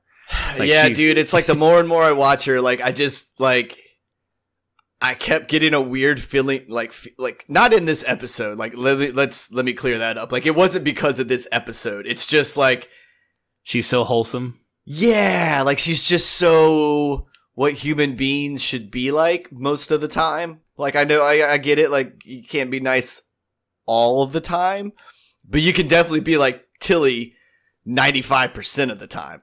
Exactly. We should all strive to be like Tilly. Really, we should all be like Tilly t-shirts. That's right. I'll make it. I'll sell it. Y'all want it? I'll sell it. Hell yeah, dude. We'll go to your t-shirt lady. That's right. Craftworks in Fredericksburg. Look them up. Make Tilly t-shirts. That's right. They even sound cool. Tilly t-shirts. Tilly tees. Get your Tilly tee. No, that's just weird. Okay, whatever. I thought I was on the next $1 million idea, but too far. Apparently, I was shot down. Right. So okay. So moving on from Tilly tees. We're in the torture chamber because they just snagged Lorca out of the room, and we find. So this is when we first see L'Rell, and then she starts just spewing out stuff that she knows about his ship. She knows about his eyes. He starts messing with her about doing Mr. Tyler. She puts on some Clockwork Orange futuristic eyelid spreaders, and then she just shines bright light into his eyes, which she knows, hurts the shit out of him. So, okay. That was, it serves a purpose later on, when he turns on Mud. Yeah, I mean, that was also just some painting just so we could see what has been happening to prisoners, I feel like. Right, and we see who the captain is. We see that it's someone we've already met. So it's not just some random Klingon, it's L'Rell. So who knows? So back on Discovery, they are getting ready to jump. We also meet another new character, Lieutenant Reese. He's the Asian guy on that we saw. He's apparently, I don't know, they made a point on whatever I was reading to mention we were meeting him for the first time, so I'm guessing it's a character we were waiting to hear about we hadn't seen yet. So they're getting ready to jump, and we find out that Stamets has taken the spore drive offline. This pisses off, acting Captain Saru. So he storms down to engineering, and we find out that you're trying to match other DNAs, other species with the tardigrade. Wanted to see if there's anything that will accept it so they can stop using the tardigrade.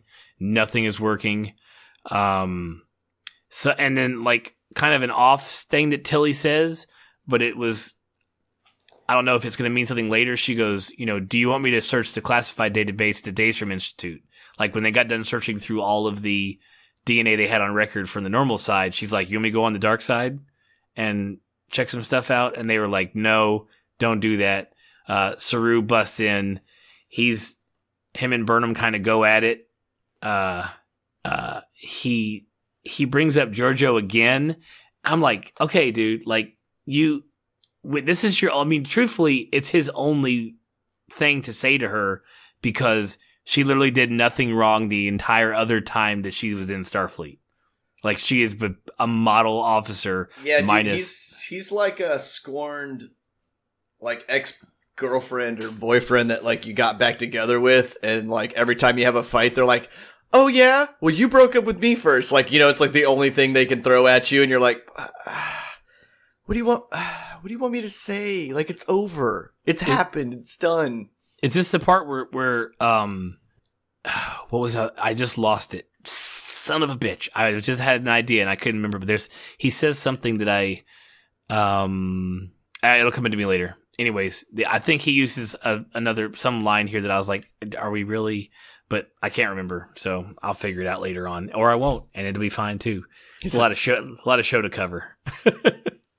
Yes, yeah, I'll figure it out. I'll tell you what I was mad at. Yeah, I'll tell you what I was mad at later. Something that Saru said. Yeah, I'll get to it at some point. I don't know. So we're back in the holding cell after Lorca's been tortured. Okay, so I want to take a real quick second to say that Rainn Wilson is fantastic. In general, because he was great on The Office, but as Harry Mudd, he's great.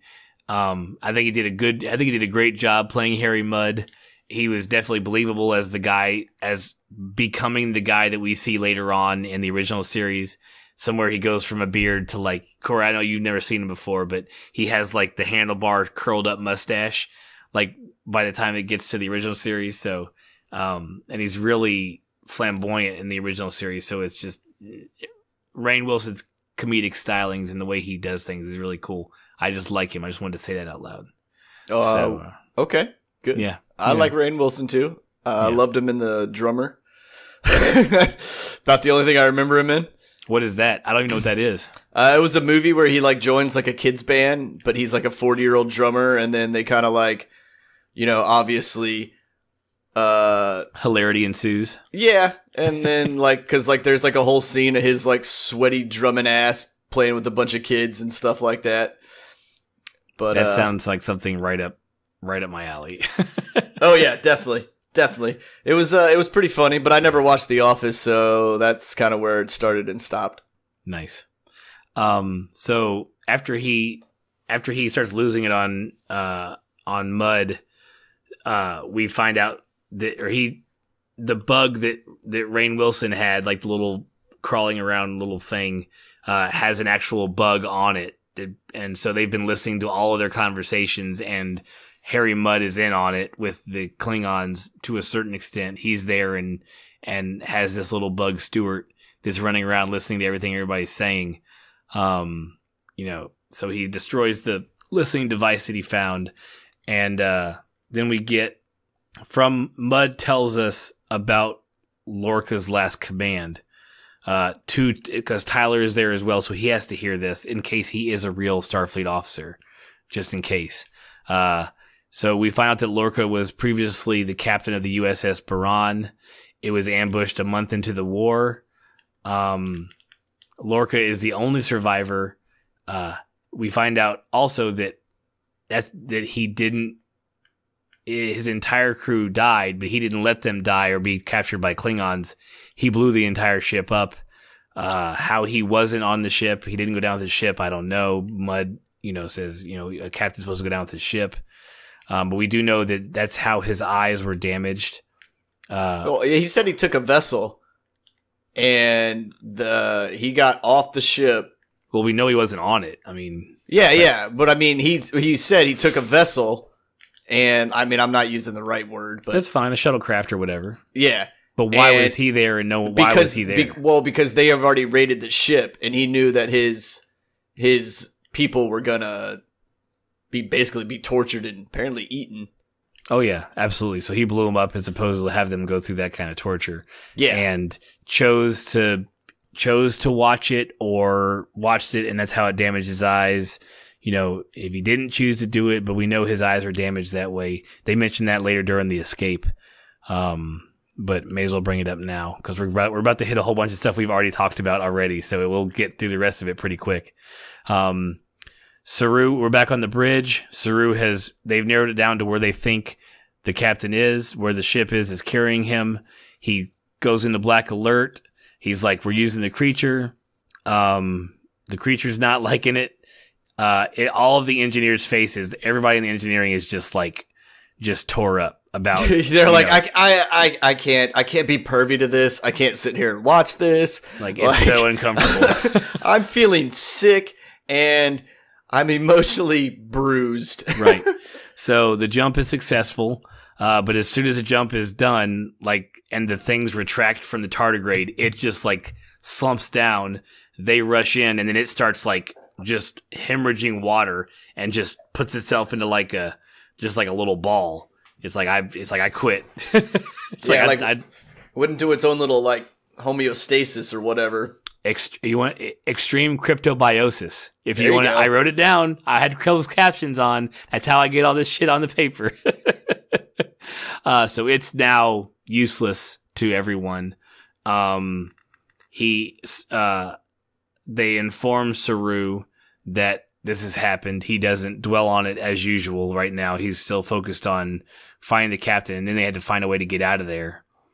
He's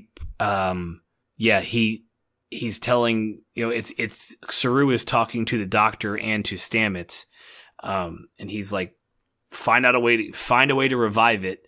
And the doctor's like, I'm not gonna be pervy to murder or whatever. And then Saru's like, I'm not talking to you. I'm talking to your boyfriend behind you. He's like, you will be ready to make this thing comply. And Stamets is like, sure. He's like, yeah, I can do that. So yeah. And then this is when Saru says, I have 134 souls that I have to be, worried about not just this one animal's one. So that's when they tells us the number. But good catch earlier on. That's really cool that you caught onto that, because it's good, because you got to talk. It's weird seeing the compliments of some of the ships we've seen in all the series. Like the Enterprise D had something like 2,000 people. It was like something that like you brought your family onto, and your whole family was there with you for your whole tour of duty. Not how it was in the original, earlier on in Starfleet. It was pretty much just the folks it took to run the ship. Three shifts or 4 shifts or whatever they want to do. So we are back to the holding cell. Another choose your pain scenario. Tyler volunteers, and then it's just this like awesome trade. They go for this patented Klingon skull stomp, and he dodges it, and then it's a big giant fight. They leave Mudd's ass in the cell when they leave, like let it close on him. I thought that was fantastic. Yeah, no, that was cool. Like I like I like how in sync they were and how oblivious the other guy was. He was like, "Wait, what just happened?" He's like, "It's always been a 2-man job. I was just waiting for the right man." That's right. That's when he says that one. Rainn Wilson's character's all like, "Wait a minute, you played me?" Bullshit. So they're fighting their way down the hallways. I want to mention that the Klingon blaster effect is no joke. It just like turns people into green mist. I was like, that's not a way I want to die. I mean, it's fast, but Jesus, like it's just like puff. Yeah, seriously, it was like, I don't even want to call it like a puff. It was like they turned into like green plasma goo. It was crazy. Yeah, pretty cool, right? Which is not how they usually in Klingon blasters, when they would get shot in other series, it would start where the shot happened, and then it would grow to your whole body, and it looked like it was real painful because it took a few seconds for it to completely dissolve your entire body. So at least this one's a little more humane. Yeah, and only by a little, meaning that it kills you instantly. Very instantly, yeah. So then so during this fight, we go to what we talked about earlier with Tyler, goes down, and Lorca goes on to find the shuttle they're going to steal, and then Tyler pops back up and fights L'Rell, foreplays with L'Rell, and Lorca comes back around the corner just as they're fighting, and okay, so the only part that makes this not, mesh is that he misses, and she could have been killed by him, but then again, maybe she'd be ready to die if it got Tyler onto the ship because he's a plant. I don't know. But when he grazes her, man, her scream was intense. Like it went like she was up there in the octaves when she was screaming after being grazed by that thing. Yeah, dude, that stuff was ridiculous, man. Like it was like a siren's wail or a banshee's scream or something. Yeah, she was not enjoying it. Now, as Lorca was dragging Tyler out of there, like he was looking back at her, but like I said, it's another one where I'm like, are you looking back, like checking on your girl? Like, I know you've been with her, but like, are you, because you check to make sure she's okay because you're really a plant and you're on their side? Like there were a few things this episode that kind of like, there was more than just like 1 or 2. There was like 4 or 5 things that I could point to that makes me think that he's not all he's showing us. I could be completely wrong, but I wanted to put it out there. Yeah, I mean, I might actually have to go back and this show I won't mind going back and watching and rewatch that scene. But yeah, I'm pretty sure that it was just him looking back like, oh God, I don't have to bang her anymore. I'm out of here. We will see. We will see if he's a plant or not. Let us know. Tweet us. Let us know what you think. So they steal a Klingon raider, and they are hightailing out of there. This is when Tyler asks if his eye issues were caused when he destroyed the Baran, and Lorca says we choose our own pain, which was just kind of goes around the whole episode. He says his eyes help him remember, so that's why he doesn't want to replace them, because he still dwells on what he had to do to all the people that were under his command, and I'm sure it haunts him more than anybody else is pissed at him for being the only survivor. So it's just, we get a little bit of backstory. After saying earlier that we don't get a lot of upper level backstory, we get some from him. Just more kind of where he's coming from and why he is the way he is. So back to you got to see that he's heartless, but he does have a heart kind of thing, right. Like I didn't want to do it, but I will do it, But I did it. I'm going to torture myself the rest of my life for doing it. Yeah. Right. Pretty much. Good captain stuff. That's right. Yeah. So back on the bridge, Saru, they all see the Raiders coming towards them. They haven't spotted them yet. The Raiders haven't. Saru determines which of he's like, everyone on the bridge wants to fire at the Raiders because they're thinking they're Klingons who are going to come attack them. And Saru's like, wait. He's like talking to himself out loud. And he's like, nope, the first one's our captain. Hail that one. And they hail it. It's the captain. They beam him off. They have to drop shields to beam him off. So they beam him out of there right as they blow the Raider up.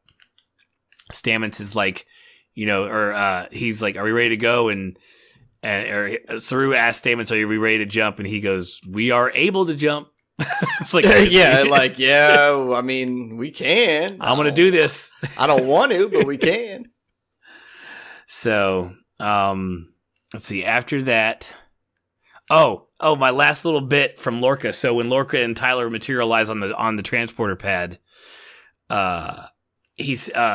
Tyler says, "Thank you, Captain," and he says, "Thanks for what? Dragging you back into a war onto a ship with a target on its back?"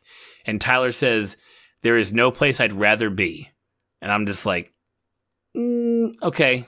I mean, you may like Lorca, but do you like Lorca? I mean, I think there's no place you need to, I think no place you'd rather be because you're a spy who needs to figure this out. I think he's a spy. You want it to be so bad. I want it to be so bad. Everything I'm gonna pick apart everything he says all next episode. They make the jump completely. And then the bridge says Stamets, Saru's trying to, say good job, Stamets, on the comm, and he's not answering. And they find out his life signs are in distress. So they all run into the thing, and Saru runs in there, and he's laying Stamets is in the pod, having injected himself with the DNA from the tardigrade. And when he wakes up, just his facial expressions and his laugh are just the most insane things I've seen so far on this show. Whose? Stamets. When he wakes up and he's laughing his ass off. Oh, okay. Yeah. I'm with you. I was trying to find the scene in my head. I was like, what are you talking about? When? It's the greatest insane. He's from as much as I didn't like his character when we first met him, I'm like, oh God, one of those douchey guys we got to watch every week. He's not that. He's so fantastic. Yeah, no, his character's great. So the last few scenes we get, Burnham's in her quarters, and Saru comes in to brief her on, because he had confined her to her room. He had sent her to her room a while back, and I forget when it was, but he was briefing her on what happened. He also went deeper into his complaining about Georgiou, is that he sees Burnham as robbing him of a chance to learn from Georgiou like she did. He's like, my whole plan was you would promote out, get your own command, and I would step up as first officer and then be able to learn under Georgiou myself, and you took that from me. But he recognizes that Burnham he knows that the worst part is he knows that she is better than him at what he's doing. She's better at command than he is. She was ready for her ship, and only because of her circumstances does she not have her own ship right now. True. Very true. So, and Burnham, seeing this in him, reassures him that he did well today. She's like, you did a good job. And she gives him Georgiou's telescope. So yeah, that was kind of a little nice thing. And then he ordered her to go save the tardigrade's life. So we switched to some random bay somewhere in the ship that her and Tilly are there, and Tilly's praying over the tardigrade. She's saying something. I didn't write down exactly what she was saying, but it wasn't just, see you later. Like, she was like doing a little bit of a prayer, but it was kind of if I remember correctly, it was a little bit of a combination of like earth type praying as opposed to like God type, earth as being like nature type stuff as opposed to like just religious type praying. I remember, I don't know. I couldn't remember exactly what it was, but it was kind of neat, seeing that. And then they pour some spores over it and jettison it into space, and it wakes right up and takes off. Yeah, I don't think it woke up, man. I think they just shot that fucking thing out into space. It regenerated itself and got all electrified, and then warped off to somewhere else. That was just the spores lighting it up, and then that was them just opening the vacuum of space to shoot it out there. Yeah, but once they shot it, they zoomed in and you saw it reanimate itself. Like it grew back to its normal size. You must have not been watching it. Not paying attention to that part.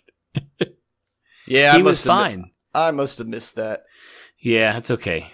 And then Burnham smiles, which is cool because I don't think we've seen her smile since like forever. So when they launch it up, so they were happy to see it go. But no, it was fine when when it got away from the danger. It was in it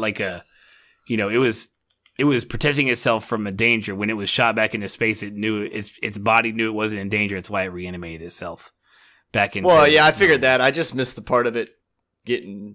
It's okay. Again. It's okay. Okay, thank you. I'm glad.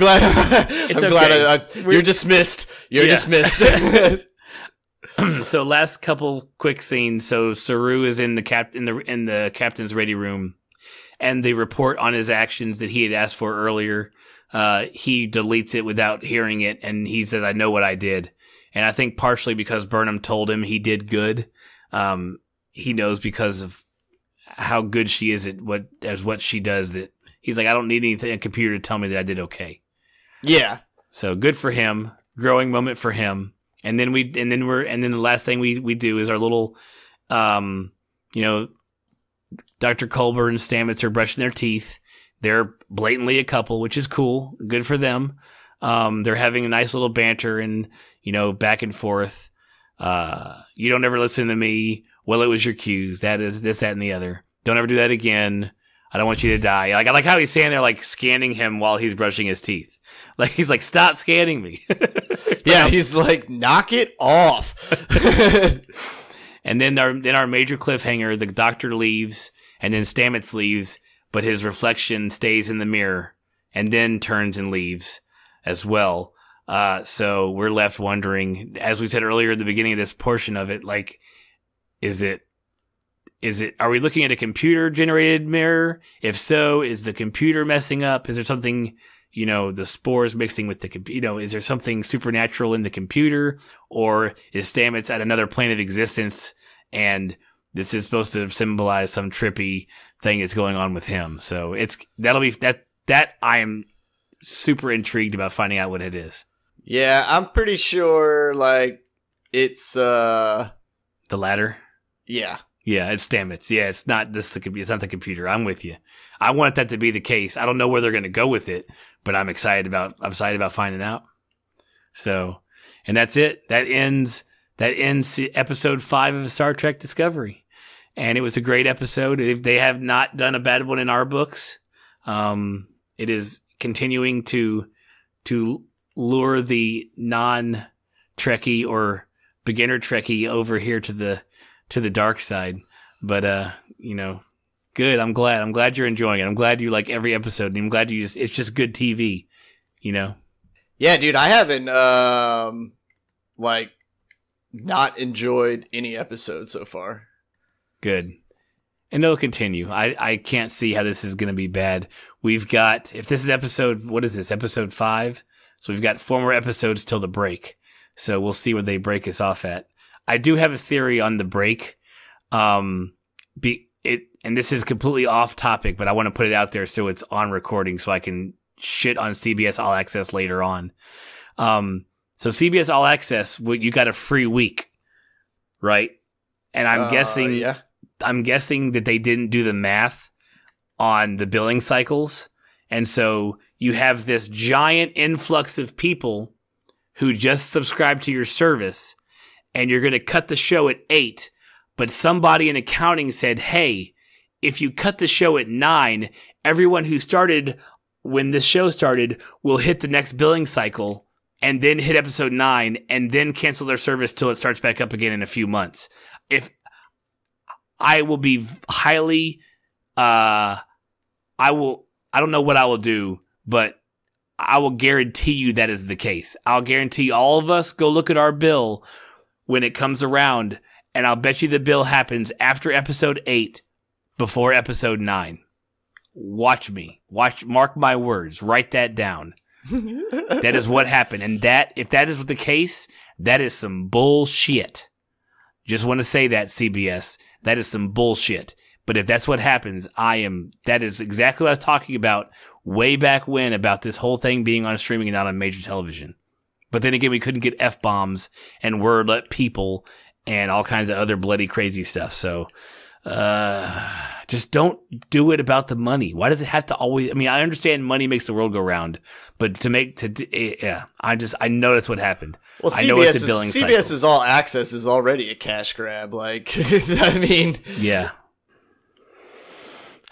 Okay, enough ranting for that. Okay, so let's just wrap this up, guys. Everyone who stayed on for both of our shows, thank you. Everybody who stayed on for Star Trek and just jumped up here, thank you for, as always, listening to us ramble about things about the episode, maybe not. We just kind of get onto our little pass, and thanks for hanging on for the ride.